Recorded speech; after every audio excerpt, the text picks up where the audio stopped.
Bom pessoal, tudo bem? Sejam bem-vindos mais uma vez ao canal de vídeos da Hi-Torque. E sejam todos bem-vindos vocês que acompanham o nosso canal pelo site Notícias Automotivas. Hoje eu estou falando diretamente de uma oficina independente aqui nos Estados Unidos. Aqui tem, como no Brasil, né, as oficinas autorizadas, ligadas à marca e as oficinas independentes. E nós estamos em uma oficina independente, bem cuidada, um tipo de oficina diferenciada que oferece um padrão de serviço de qualidade e honestidade que também aqui nos Estados Unidos tem muita oficina picareta, a gente vai falar sobre isso. Eu escrevi umas perguntinhas aqui no caderno, vou conversar agora com o Thelmo, beleza, Thelmo? Beleza. Thelmo é brasileiro, pessoal, muita gente que assistiu os outros vídeos queria saber, não, ele fala português, não, ele é brasileiro e a gente vai bater um papinho agora com ele aqui. Thelmo, o que te motivou a vir para os Estados Unidos e não procurar desenvolver sua carreira no Brasil? Bom, basicamente foi arrumar mais dinheiro para montar minha oficina, para não depender de trabalhar mais para os outros, para não ter que pagar aluguel. Basicamente foi isso aí. Basicamente foi isso. O seu pai também já trabalhou como mecânico Já aqui na trabalhou América? 9 anos já, ele me incentivou a vir, já me deu as dicas já como começar aqui. Só que eu esperava chegar aqui e encontrar esse tanto de ferramentas, um monte de coisa bacana aqui. E o dinheiro que eu teria que investir no Brasil, eu investi em ferramenta. Agora que eu tenho que arrumar mais um dinheiro para poder voltar para o Brasil e montar a oficina. Quanto tempo você já está morando nos Estados Unidos? Eu vim para ficar 2 anos, já estou há 7. 7 anos nos Estados Unidos. Se você estivesse vivendo hoje no Brasil, teria conseguido alcançar o nível de qualificação profissional e equipamento que você já tem para levar para o Brasil? Nunca, jamais. Eu fiz uma matéria falando sobre a ACE, né, a importância desse certificado aqui. Para trabalhar numa oficina de qualidade é necessário ter essa formação, né, essa certificação, não é? Aqui o cara é obrigado a tirar uma licença na prefeitura aqui, na prefeitura que chama. E mesmo se você não tiver a licença, tem que tirar uma licença de trainee, de aprendiz. Mas uma oficina para estar aberta tem que ter no mínimo um mecânico com uma licença. Então vamos supor, se o cara trabalha com freio, tem que tirar uma licença de freio, a oficina ela é habilitada a fazer freio. No nosso caso aqui, eu tenho todas elas, no caso a Master, que engloba todas, e a gente está habilitado a fazer qualquer reparação na parte mecânica elétrica. Pessoal, ao contrário do Brasil, aqui nos Estados Unidos existe uma avaliação técnica que é feita com o profissional, para ver se realmente ele é qualificado para trabalhar com carro. Bem diferente do que acontece, que a gente vê por aí nas oficinas. Qual é a sua especialidade, Thelmo? Qual que é a sua praia quando a gente fala de carro? Você trabalha com mecânica geral, eletrônica? Conta pra gente aí. Mecânica, qualquer serviço de mecânica, elétrica, inclusive a parte eletrônica, como programação de chave, programação de módulos, esse tipo de coisa. Toda eletrônica embarcada, airbag, ABS, você já tem facilidade e equipamento para isso? Tudo para isso. Tem conhecimento, tem equipamento, tem tudo para fazer isso. Bacana. Eu posso perceber aí na sua mão que essa luva do tipo cirúrgico, que médico usa, né, no hospital e tudo, parece que você adotou isso como uma ferramenta de trabalho diário, uma proteção diária. A oficina é que te fornece esse material, ela é obrigada a te passar esse material, ou você mesmo se preocupa com esse tipo de coisa? Não, aqui é uma prática comum nos Estados Unidos, o pessoal usar luva de látex, para poder não sujar a mão, para ficar mais fácil a limpeza, mas não é obrigatório esse tipo de coisa aqui. Eu uso para poder manter minhas mãos limpas, mas eu mesmo compro. Entendi. Então, tipo EPIs, né? Equipamento de proteção individual, fones de proteção auriculares, luvas, o pessoal perguntando por que você usa aquele cinturão, né, e tal. A oficina não é obrigada a te passar nada disso, né? Nem uma bota, nem nada. Isso aí o pessoal fala que aqui é obrigatório ter o cinturão, o mecânico tem que ter isso aí, porque senão vai processar a oficina. Mas se não existe cinturão, não é obrigatório a oficina usar. Eu uso para minha proteção. Eu mesmo comprei, eu mesmo uso, não tem problema nenhum. Lógico que você vai trabalhar às vezes para cortar alguma coisa, tem que usar um óculos de proteção, isso aí é muito importante. Mas eu mesmo compro. Você mesmo tem que comprar. Mas você mesmo tem que comprar esse equipamento porque você é brasileiro trabalhando aqui ou um americano que trabalha na oficina também tem que comprar o próprio equipamento dele? O EPI para o mecânico aqui em oficina praticamente é zero. É um óculos, uma coisa assim. Então não tem muita coisa para a oficina fornecer. Entendi. Facilidade de peças. É fácil conseguir peça para os carros no dia a dia, na hora de fazer a reparação? Bom, você estava aqui esses dias aí, você é testemunha, né? Pede a peça em 5, 10 minutos no máximo daqui. Quando às vezes tem que ordenar uma peça que não tem em estoque, alguma concessionária, alguma coisa, no dia seguinte está aí. No dia seguinte está uma peça do carro europeu, por aí, uma coisa assim. Informação técnica, um assunto delicado que eu queria que o pessoal prestasse atenção no que eu vou falar aqui agora. No Brasil existe a Associação das Concessionárias. Essa associação impede que o fabricante do carro disponibilize informações técnicas sobre o carro durante 3 anos, os 3 primeiros anos, se não me engano. Já aqui nos Estados Unidos funciona um pouquinho diferente. A informação técnica e o ferramental. Veja o que o Thelmo vai falar aqui agora pra gente. Conta pra gente como é que é a parte de informação técnica e acesso a ferramentas de um carro recém-lançado.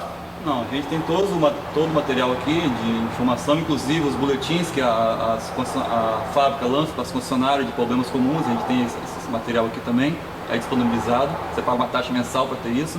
Ferramenta, você tem praticamente tudo disponível. Caso você não tenha alguma coisa aqui, você liga para o caminhão de ferramenta e vem entregar. Caso o caminhão não tenha, você pode ir na concessionária e comprar no concessionário também. Ou seja, de onde chegou um carro, eu acabei de comprar um carro, não quero levar na concessionária, acho o preço elevado, quero levar na oficina de confiança.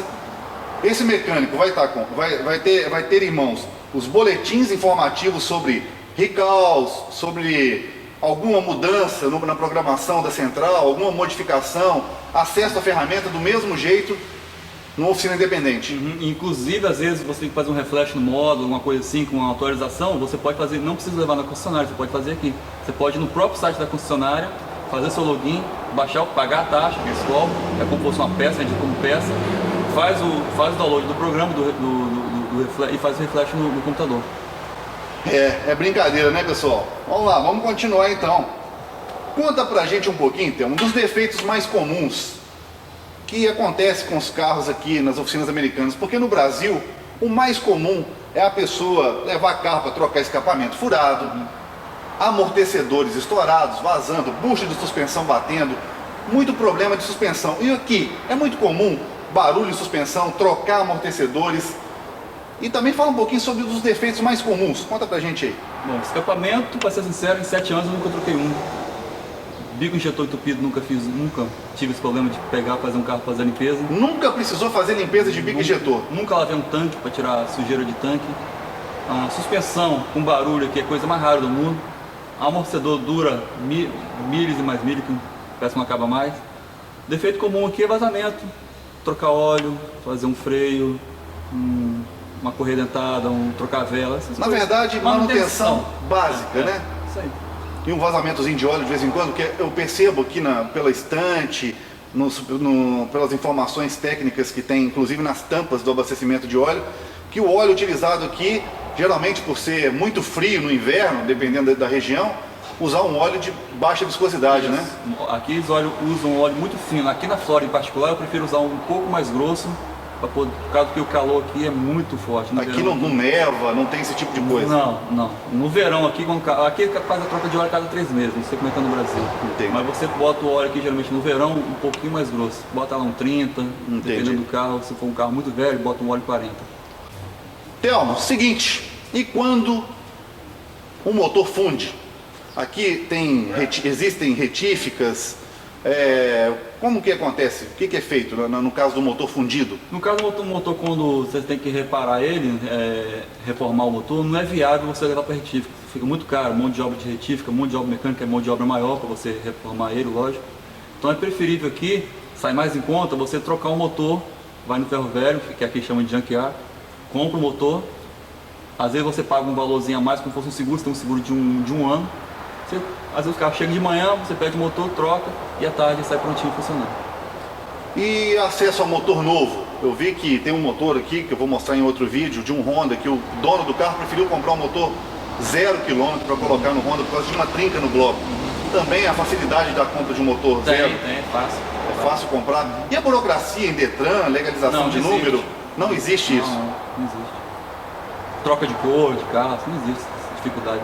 Bacana. No caso de um cara que tem estimação, a gente percebe que tem muitas pessoas, inclusive o dono aqui da oficina, tem um carro que ele não dispõe, aquele carro de estimação querido de muitos anos. Nesse caso, ainda acontece de a pessoa fazer a retífica caso não encontre o motor à venda, Sim, isso já aconteceu uma vez comigo aqui, o cara tinha um carrinho já bem velhinho, e ele queria que o motor dele ficasse como zero, então a gente reforma o motor do carro dele, mas é exceção. Basicamente, o que eu percebo é que o não fazer a retífica e optar por um outro motor não é nem pelo custo, mas sim pelo custo da mão de obra, Isso. não o custo da peça. Exatamente. São, Mão de obra e tempo. são várias horas que o técnico, o mecânico vai ter que ficar por conta daquele motor e fica inviável, às vezes mais caro do que o próprio motor, é isso mesmo. Justamente. O tempo de retífica aqui é muito lerdo, e geralmente eles levam 3 dias para você cortar um cabeçote, planar um cabeçote. Então o tempo e o valor fica inviável. Ô Thelmo, o seguinte, no Brasil existe muita picaretagem, rede de concessionárias, oficinas independentes que vendem o que não precisa, a famosa empurra-terapia que a gente chama lá, troca a peça, não troca a peça e fala que trocou, esse tipo de coisa. Aqui nos Estados Unidos, honestidade é uma virtude? Infelizmente, como qualquer lugar do mundo, honestidade, a picaretagem também que existe muito. Muitas oficinas fazem coisa que cobra o serviço que não fez, peça que não trocou. Infelizmente, a honestidade deveria ser uma obrigação, não uma virtude. Né? Então, aquilo que você já presenciou no Brasil, na sua época de mecânica no Brasil, no seu tempo aqui nos Estados Unidos, isso é comum também, é uma prática comum das oficinas de, às vezes, enganar o consumidor. Não, tem muito isso, e às vezes quando o cara vem pela primeira vez, ele olha para você e acha que você também vai querer passar a perna nele. Então até o cara te conhecer, ver como é que você trabalha, é difícil também pra gente. Ganhar confiança. Então, existe um preconceito nesse sistema. Existe um preconceito, mas depois que você conquista a confiança e aquele cliente indica para outro cliente, vai funcionando dessa maneira. Não é à toa que a oficina está cheia sem a gente fazer propaganda nenhuma. Bacana. Marca preferida na hora de dar manutenção? Qual o carro que você mais gosta? Qual são as marcas que facilitam a vida do reparador? Eu particularmente prefiro os japoneses, o Toyota, o Honda, que são carros fáceis de mexer, geralmente os engenheiros trabalham para poder facilitar a vida do mecânico. Eles projetam os carros, facilitando inclusive a manutenção em geral do carro. Geralmente eles simulam como é que o cara vai trabalhar ali, se tem acesso fácil, a ferramenta vai entrar ali, geralmente eles trabalham assim. Quais são os carros que os mecânicos nos Estados Unidos têm mais dificuldade para fazer reparos, para fazer a manutenção, e eles não gostam tanto do carro por isso? Geralmente é que os mecânicos americanos não gostam da linha europeia, principalmente a parte da Volkswagen, Audi, BMW, Mercedes. Geralmente eles não gostam desses carros, geralmente eles mandam para outros lugares, e a gente recebe muito esse carro aqui de outras oficinas. Eles não gostam porque a manutenção é difícil ou falta ainda um pouco de informação técnica ou ferramental? Talvez o cara não tenha muito conhecimento, não se especializou nesse tipo de carro. A prática, né? Às vezes não tem ferramental, às vezes não tem equipamento mexendo nesse carro, não tem programa de scan, então ele prefere não investir, não mexer nesses carros. Não mexer, melhor mandar procurar uma outra oficina. Terceirizar. E os carros americanos? Gosta dos carros americanos? Os carros mais antigos é mais difícil de mexer, muito complicado, mas agora parece que a engenharia está melhorando isso aí, está facilitando o trabalho desses carros. A gente vê que os carros americanos são grandes, pesados, robustos, eles aguentam mesmo o tranco, são carros resistentes? São, mas aqui qualquer carro pode ser resistente, não tem buraco, não tem problema de combustível, então... Isso ajuda muito na manutenção do carro, né?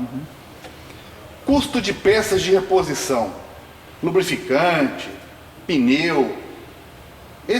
O custo das peças é mais acessível? Não, com certeza, porque uma das coisas aqui é o imposto, né? O imposto aqui é 6%. 6%. Então a peça custa bem mais barato por isso. Então você consegue comprar uma peça, a gente está vendo aqui agora um Navigator, que eu vou fazer um vídeo sobre ele, você consegue comprar tudo original na Ford e ainda pagar um preço baixo. Baixo, muito baixo. É complicado, né, galera?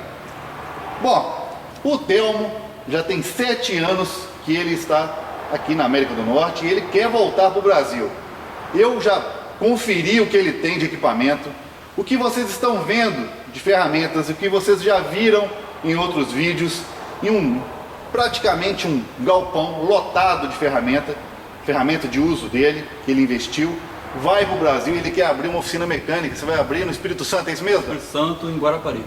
Por que em Guarapari? Por que não em São Paulo, onde tem uma carência muito grande por mecânicos que saibam trabalhar com carros importados, que tenham ferramental tipo aquela Smoke Machine. Eu acho que nem oficinas top no Brasil tem esse tipo de equipamento. Muito difícil ver esse tipo de investimento lá. Por que ir para o interior do Espírito Santo? Eu já morei em Guarapari, trabalhei em Guarapari na Chevrolet por 11 anos e eu quero voltar para lá porque é uma cidade turística, então quero trabalhar e morar numa cidade onde as pessoas passam férias. Telmo, seguinte, como é que é o seu relacionamento com o dono da oficina? Conta pra gente um pouquinho dessa experiência de funcionário, patrão, como é que é essa subordinação, como é que é essa hierarquia dentro das oficinas mecânicas? Eu aqui me sinto um cara de sorte, cara, porque eu tenho ele não como patrão empregado, eu acredito que ele pensa assim também, eu tenho como fosse um irmão. Você viu a relação nossa aqui, é excepcional. Eu queria ser como funcionário meu no Brasil, quando chegar a botar a oficina no Brasil, ser pelo menos a metade do que esse cara é pra mim. Uma coisa que eu percebi aqui, pessoal, é a amizade, o respeito que o dono da oficina, o americano, tem por ele. Mas não quer dizer que isso seja padrão. Pelo contrário, existem oficinas em que o mecânico... Geralmente quando o cara é de outro país, geralmente ele é meio explorado. Principalmente não tanto pelo americano, mas pelo próprio brasileiro. O próprio brasileiro que se estabelece aqui, explora do brasileiro que vem. Explora muito. O americano já não faz tanto isso aí. Telmo, seguinte, esse tempo que você está aqui nos Estados Unidos, 7 anos, você desenvolveu o inglês, ficou mais fácil. E com relação ao acesso, à facilidade de importar peças, como é que vai ser? Vai ser mais fácil? Eu estando lá vai ser muito fácil isso aí, porque precisar de alguma peça que no Brasil não tiver ou for muito caro, é mais fácil para mim conseguir a peça aqui, mandar para o Brasil, para o cliente vai sair mais em conta a peça. Se eu tiver algum problema, vamos supor, um carro importado, tiver uma dúvida, alguma coisa, botei esse material, está em inglês, mas eu vou conseguir resolver porque tem essa facilidade.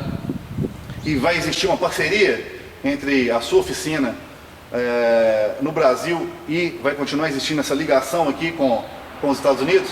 Com certeza, constantemente. Bom, pessoal, é o seguinte, o padrão de trabalho que o Telmo aplica nos carros, o tipo de trabalho que ele faz, o investimento que ele faz em ferramental, ele vai ser tipo uma High Torque no Espírito Santo. A gente vai ter uma parceria, tanto na parte, eu vou passar para ele informação sobre os carros nacionais, que ele vai se atualizar com relação ao carro nacional, e a High Torque vai receber em troca informações e experiência em carros importados, facilitando o acesso aos dois. Uma parceria bacana, porque esses dias que eu passei aqui, eu fui tratado como um irmão de verdade, fui recebido na casa dele, me levou para todos os lugares que eu podia conhecer aqui, tive acesso a ferramental que eu não teria conhecido no Brasil. Então essa parceria vai ser firmada assim que ele estiver no Brasil. Já vai existir essa parceria, inclusive a partir de agora, quando eu precisar de informação ferramental e até mesmo peças. Então hoje está começando uma parceria entre eu e o Telmo aqui. Bacana, Telmo? Precisou, ligou. Bacana. Abraço, galera. Abraço.